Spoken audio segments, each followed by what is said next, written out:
தினம் ஒரு கதை நிகழ்ச்சியில் இன்று மீண்டும் உங்களை சந்திப்பதில் மகிழ்ச்சி கொள்கிறேன். திருஞான சம்பந்தமூர்த்தி பெருமானுடைய புராணத்திலே பல பாடல்களில் அவர் பாடியருளிய பதிகங்கள் மூலமாக நிகழ்ந்த அற்புதங்கள் சிறப்பித்து பேசப்படும். பல்வேறு அற்புத பதிகங்கள் சம்பந்தப் பெருமானுடைய வாழ்க்கையோடு தொடர்புடையதாய் பார்க்கிறோம். அவர் மாண்டவர்கள் மீண்டும் வரும்படியாய் செய்யக்கூடியதான அற்புதங்களெல்லாம் நிகழ்த்தியவர். இதற்கு அவருடைய தவவலிமை காரணமா, அவர் பாடிய தமிழின் சிறப்பா, இறைவனுடைய கருணையா என்று வியக்கும்படியாய் அமைந்திருக்கும் அற்புத நிகழ்ச்சிகள் பலதும் அவருடைய வாழ்க்கை வரலாற்றிலே பொதிந்திருக்க பார்க்கலாம். ஞானசம்பந்தருடைய தமிழுக்கு அதனால்தான் மந்திர வலிமை என்று கொண்டு இன்று வரையிலும் கூட உடல் உபாதைகள், திருமணத்தடை, கல்வி கேள்விகளிலே சிறந்து விளங்க, கடன் அடைக்க வேண்டி என்றெல்லாம் பல்வேறு உலகியல் சார்ந்த காரணங்களுக்கும் இறைவனிடம் தோத்திரம் வைப்பதற்கு சம்பந்தருடைய பதிகத்தை நாடி வருகிறோம். மாண்டவர்கள் உயிர் பெற்று வருதல் என்பது உலகில் எங்கும் நடக்கா அதிசயமாக சொல்லப்படுகிறது. பல பகுதிகளிலும் இப்படி ஒன்று நடந்துவிட்டால் அதுதான் ஆகச்சிறந்த அதிசயம் என்று கொண்டாடுவார்கள். இறந்தவர்கள் உயிர் பெற்று வருவதெல்லாம் ஒருபுறம் இருக்க, இறந்து அவிந்தவர்கள் மீண்டும் வரச் செய்த சிறப்பு சம்பந்தப் பெருமானுடைய தனிச்சிறப்பு. சம்பந்தர் பல்வேறு காலகட்டங்களில் அவர் வாழ்ந்தருளிய அந்த 16 ஆண்டுகளுக்குள் பல தலயாத்திரைகள் மேற்கொள்கிறார். பல்வேறு தலங்களுக்கும் போய் அங்கே தங்கியிருந்து இறைவனுடைய திருவடி வழகிலே ஈடுபட்டு அவருடைய சிறப்புகளையெல்லாம் பாடி பரவி சைவ சமய கருத்துக்களை மக்களிடம் கொண்டு சேர்த்து மக்கள் எல்லோரும் அன்பே வடிவாயிருக்கும் சிவபரம்பொருளை வழிபடத் துணிந்து அவரோடு அவர் அருளாலே முத்தி இன்பத்தை அடைந்தார்கள். அப்படி அவர் செய்த தலயாத்திரைகளில் நிறைவாக செய்த யாத்திரை அவர் வடநாட்டிற்கும் தொண்டை நாட்டிற்குமாக எழுந்தருளியது. தொண்டை நாடு என்பது இன்றைக்கு தமிழகத்தினுடைய பெரும்பான்மை வடக்கு மாவட்டங்கள் எல்லாம் சேர்ந்ததை தொண்டை நாடு என்று சொல்லுகிறோம். அப்படி காஞ்சி பிரதேசத்தை, காஞ்சி மாநகரத்தை தலைமையாக கொண்ட தொண்டை நாட்டு பகுதி, அதற்கு யாத்திரை செய்து வருகிறார் சம்பந்தர். பல தலங்களையும் தரிசித்து திருவண்ணாமலை முதலிய தலங்களை பாடி காஞ்சி மாநகரத்திற்கு வந்து கச்சி ஏகம்பத்திலே வீற்றிருக்கும் கம்பேசராக இருக்கக்கூடிய பெருமான், ஏகம்பரான பெருமானை வழிபட்டு அங்கே பலகாலம் தங்கி சுற்றியிருந்த பல்வேறு தலங்களையும் தரிசித்து பாடி காளத்தி மலைக்கு வந்து சேருகிறார். திருக்காளத்தியிலே பலகாலம் தங்கி இருந்தவர் காளத்தியப்பரையும் கண்ணப்ப நாயனாரையும் வழிபட்டதோடு வடதிசையிலே இருக்கக்கூடிய பல்வேறு தலங்களையும் பாடி பரவுகிறார். ஸ்ரீசைலம், திருக்கேதாரம் முதலிய தலங்களையெல்லாம் திருக்காளத்தியில் இருந்தபடியே பாடி துதித்து தெற்கு நோக்கி எழுந்தருளுகிறார். அப்படி சுவாமிகள் வந்து எழுந்தருளிய திருத்தலம் திரு ஒற்றியூர். ஒற்றீசராக படம்பக்கநாதராக இறைவன் விளங்கக்கூடிய திருத்தலம். அது பல நூற்றாண்டுகளுக்கு முன்பாகவே பெரும் நகரமாக செல்வச் செழிப்போடு இருந்ததை பார்க்கிறோம். அந்த நகரத்திற்கு வந்து படம்பக்கநாதரான இறைவரை அவர் வழிபட்டு அங்கே தங்கியிருந்த காலம். இதற்கு சில வருடங்கள் முன்பாக காலத்தை அப்படியே பின்னோக்கி கொண்டு சென்றால், திருவொற்றியூரை அடுத்ததாய் கடற்கரை பகுதியிலேயே அமைந்திருக்கக்கூடிய அடுத்த பாடல் பெற்ற திருத்தலம் திருமயிலை. மயிலார்ப்பு என்றழைக்கப்படும் வரலாற்று தொன்மை நிறைந்த திருத்தலம். இந்த பகுதிகளிலெல்லாம் கடல் போக்குவரத்து 2ஆம் நூற்றாண்டிலிருந்தே இருந்து வருவதற்கு நமக்கு சான்றுகள் கிடைக்கின்றன. அந்த விதத்தில் மிகவும் தொன்மையான துறைமுகப் பகுதிக்கு அடுத்திருந்த பகுதி, அந்த விதத்தில் பெரும் பெருமையோடு இருந்த பகுதி. அந்த நகரத்திற்கு சிறப்பு சேர்க்கும் விதமாக பல சைவ அன்பர்கள் அந்த தலத்திலே தங்கியிருந்து அங்கே எழுந்தருளி இருக்கக்கூடிய கபாலீச்சரம் என்றழைக்கப்படும் திருக்கோயிலில் விளங்கி வரும் கபாலீச்சர பெருமானை வழிபட்டு வந்தார்கள். அந்த அடியார்களுக்குள்ளே சிவநேசச் செல்வர் என்று அழைக்கப்படுபவர் ஒருவர். அவர் பெரும் சிவபக்தர். நாள்தோறும் கபாலீச்சரத்து பெருமானை வழிபட்டு அவர் அடியார்களுக்கு தொண்டு செய்து வந்தவர். அவருக்கு செல்ல மகளாக பூம்பாவை என்று ஒரு பெண். அந்த பெண்ணும் சிவபக்தியோடு கூடியே வளர்ந்தாள். நாள்தோறும் தந்தையார் செய்யக்கூடிய சிவபூசைக்கு துணையாக சந்தனம் சேகரித்து கொடுப்பது, தீர்த்தம் சேர்த்து கொடுப்பது, மலர்கள் பறித்து வருவது முதலிய தொண்டு செய்து வாழ்ந்து வந்தாள். இப்படி இருந்து வர தன் தந்தையாரினுடைய பூசைக்கு பூப்பறிக்க வேண்டி ஒரு நாள் பூம்பாவை தோட்டத்திற்கு சென்றாள். அங்கே கொடும் பாம்பு, ஒரு விஷப்பாம்பு கடிக்க அவள் மயங்கி விழுந்தாள். உடம்பிலே விஷம் ஏறிய நிலையில் தன் மகள் துடிப்பதை பார்த்து பொறாத சிவநேசர் அவளை எப்படியாவது காக்க வேண்டும் என்ற எண்ணத்தில் ஊர் உலகில் எங்கிருந்தாவது இவளை கடித்த அந்த பாம்பின் விஷம் நீங்க வைத்தியர்கள் யாராவது கிடைத்தால் உடனடியாக வந்து தன் மகளை காக்கும் பொருட்டும் அவர்களுக்கு என்ன வேண்டுமானாலும் தருகிறோம் என்றெல்லாம் அறிவித்தார். எத்தனையோ பேர் வந்து வைத்தியம் பார்த்தார்கள். ஆனால் வெகு சீக்கிரத்தில் விடமானது உடம்பெல்லாம் ஏறி அந்த பெண் இறந்துபட்டு போனாள். ஆசை மகள், செல்லப்பெண், இப்போதுதான் சிறிய வயது கடந்து கொண்டிருக்கிறாள். இன்னும் ஆளாகாத அந்த பெண் இறந்துபட்டு போனதை, அதுவும் சின்ன வயசில் விஷம் பாய்ந்து இறந்ததை பார்த்து பொறாதவராய் துடிதுடித்து போனார் சிவனேசர். என்ன செய்வது?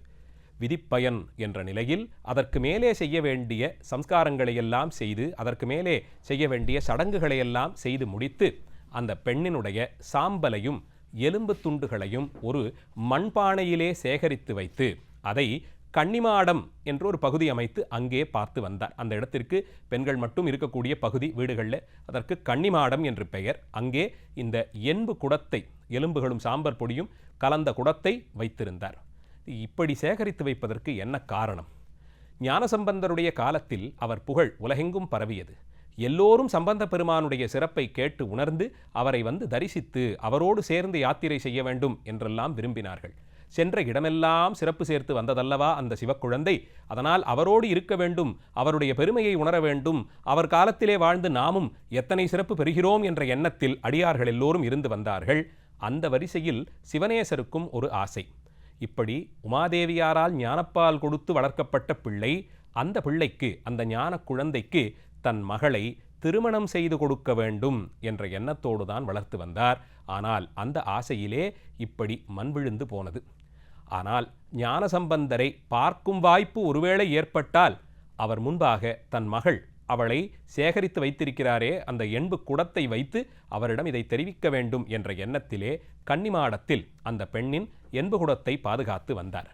அவருடைய விண்ணப்பத்தை ஏற்ற கபாலீச்சர பெருமானும் ஞானசம்பந்த பெருமான் திருவொற்றியூர் தலத்திற்கு வருமளவில் சேகரித்து வைத்து விட்டார். இனி அடுத்து சம்பந்தர் அங்கிருந்து புறப்பட்டு திருமயிலை தலத்திற்கு வர வேண்டும். இந்த செய்தியை அறிந்த சிவனேசர் மனமகிழ்ந்து திருவொற்றியூரிலிருந்து மயிலாப்பூர் வரையிலும் பந்தலமைத்தாராம். இருபுறமும் தோரணங்கள் கட்டி அந்த வழிநெடுக பட்டு விரித்து வாழை கமுகெல்லாம் கட்டி வைத்து மங்கள வாத்தியம் முழங்க விளக்குகளால் அலங்கரித்து பூரண கும்பம் பிடித்த நின்றபடி பாடல்கள் பாடி மங்களவாத்தியத்தோடு வேத ஒலியோடு சம்பந்த பெருமானை திருவொற்றியூரிலிருந்து மயிலாப்பூர் வரையிலும் அழைத்து வந்தார்.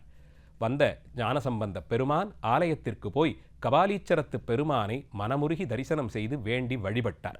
வழிபாடு முடித்து கோயிலின் வெளிப்பிரகாரத்திற்கு வந்த சம்பந்த பெருமான் முன்பாக சிவனேச செல்வர் வந்து விழுந்து வணங்கி அவர் திருமுன்பே ஒரு விண்ணப்பத்தை வைத்தார்.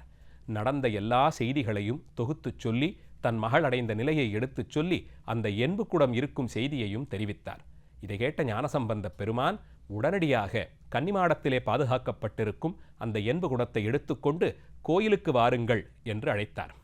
ஞானசம்பந்தர் இட்ட கட்டளைக்கு உடன்பட்டு சிவனேச செல்வரும் தன் மனைவியை அழைத்து கொண்டு கன்னிமாடத்திலே இருந்த அந்த எண்பு குடத்தை சுமந்தபடி கோயிலுக்கு முன்புறம் வந்து சேர்ந்தார். ஞானசம்பந்த பெருமான் கோயிலின் முன்பே கபாலீச்சரத்து பெருமான் திருக்கண் முன்பாக மேடையின் மேலே அந்த எண்பு குடத்தை வைத்தார். எல்லாம் வல்ல பரம்பொருளே, உன்னுடைய அடியாள் ஒருத்தி உனக்கு தொண்டு செய்து வந்தவள் இப்படி ஒரு கதியை அடையக்கூடுமோ? இந்த நிலையிலிருந்து அவரை பெற்றவர்கள் இவ்வளவு வருந்தி இங்கே நிற்க பார்க்கவும் கூடுமோ? இவள் நிலையை நீங்கள் மாற்ற வேண்டும். மண்ணில் பிறந்தவர்களுடைய பயன் என்ன, பிறப்பின் பயன் என்ன என்று கேட்டால், அடியார்களுக்கு அமுது செய்வித்தலும் ஆண்டவன் இறைவனுடைய திருக்கோயில் விழாவையும் காண்பது. அந்த நிலையில் சிவனேசர் நாள்தோறும் மாகேஸ்வர பூஜை செய்து வருபவர், அடியார்களுக்கு அன்னம்பாலிப்பு செய்பவர். அவருடைய இந்த மகள் சிவாலயங்களை தொழுது சிவாலய தரிசனம் செய்து கொண்டு விழாக்களிலே கலந்து கொண்டு உன்னுடைய திருவுருவை தரிசித்து வாழ வேண்டியது விதியாயிருக்குமே அன்றி இந்த நிலையில் அவளை எண்புக்குடத்தில் அடைக்கும்படியாய் செய்யலாகாது என்று திருவுள்ளம் பற்றி கபாலீச்சரத்து பெருமானிடம் விண்ணப்பம் வைக்கும் விதமாக ஒரு பதிகம் பாடுகிறார். அந்த பதிகத்தினுடைய சிறப்பென்ன என்று கேட்டால், கபாலீச்சரம், திருமயிலை கபாலீச்சரத்திலே மாதந்தோறும் நடைபெறக்கூடிய விழாக்கள் ஒவ்வொன்றையும் ஒவ்வொரு பாடலில் வைத்துச் சொல்லி புரட்டாசி மாதத்திலிருந்து தொடங்குவார்.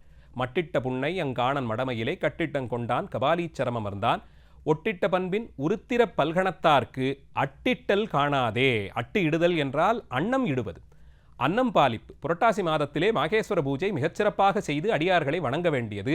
அது ஒரு விழாவாக நடந்து வந்திருக்கிறது. அப்படி அடியார்களாக வந்து இறைவனே அந்த கோலத்தில் வந்து அமுதேற்கும் விழா, அந்த விழாவை காணாமல் போய்விட்டாயே என்று கூறி அடுத்த பாடலில் ஐப்பசி ஓண விழாவும் அருந்தவர்கள் துய்ப்பனவும் காணாதே போதியோ. ஐப்பசி ஓணத்தன்றைக்கு சிவவேதியர்களுக்கெல்லாம் சிவ அடியார்களுக்கெல்லாம் செய்யப்படும் சிறப்பை காணாமல் போனாயோ என்று வருந்தியும், கார்த்திகை தீபம், மார்கழி திருவாதிரை, தை மாதத்தில் வரக்கூடிய தைப்பூசத் திருநாள், மாசி மாத மக நட்சத்திரத்தில் நடைபெறும் கடலாட்டு என்று சொல்லப்படும் தீர்த்தவாரி திருநாள், பங்குனி உத்திரத்திலே அங்கே நடைபெறக்கூடிய பெருவிழா என்று இப்படி ஒவ்வொரு மாதமும் நடக்கும் விழாவை ஒரு ஆவணம் போலே தொகுத்து பாடி இறைவனிடம் விண்ணப்பம் வைக்கும் விதமாக பாடினார். 10 மாதங்கள் கழித்து பெண்ணின் கர்ப்பத்திலே இருக்கும் பனிக்குடம் வெடித்து அதிலிருந்து குழந்தை வெளிவருவது போலே 10ஆம் பாடல் நிறைவான போது அந்த மட்குடம் வெடைந்தது. உடைந்த அந்த மட்குடத்திலிருந்து முழு உருவம் தாங்கி, எலும்பும் சாம்பலுமாய் அவிந்த அந்த பெண் முழு உருவம் தாங்கி வெளிப்பட்டாள் என்று பார்க்கிறோம். அழகே வடிவமாக திருமகள் போலே அந்த பெண் மீண்டு வந்ததை பார்த்து சிவனேச செல்வர் மகிழ்ந்தார். அங்கே இருந்தவர்கள் எல்லோரும் துதித்தார்கள். இறந்தவர்கள் மீண்டும் வருவது ஒன்றென்றால், இங்கே இறந்து அவிந்த ஒருத்தியை மறுபடியும் உயிர் பெறச் செய்திருக்கிறார். இதை விடவும் அற்புதம் ஒன்றை உலகில் வேறெங்கும் யாரும் கேட்டறிந்திருக்க முடியாது. இந்த நிகழ்ச்சியை கண்ட தேவர்கள் எல்லோரும் மலர்மழை பொழிந்து அங்கே வேண்டி நின்றார்களாம் சம்பந்த பெருமானுடைய சிறப்பை.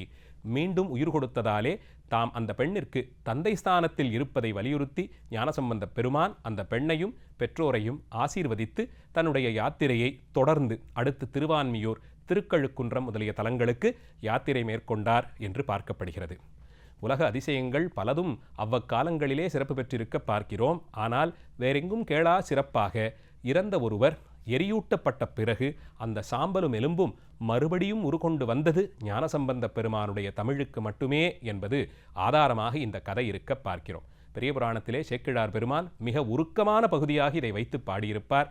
கேட்பவர்கள் மனதிலே இறைவன் திருவருள் இருந்தால் ஏதொன்றும் நடக்கும், ஞானசம்பந்த பெருமானுடைய அருளாலே எல்லாம் நகைகூடும் என்ற எண்ணம் ஸ்திரமாக உள்ளே பதியும்படியாக செய்த புராணம்.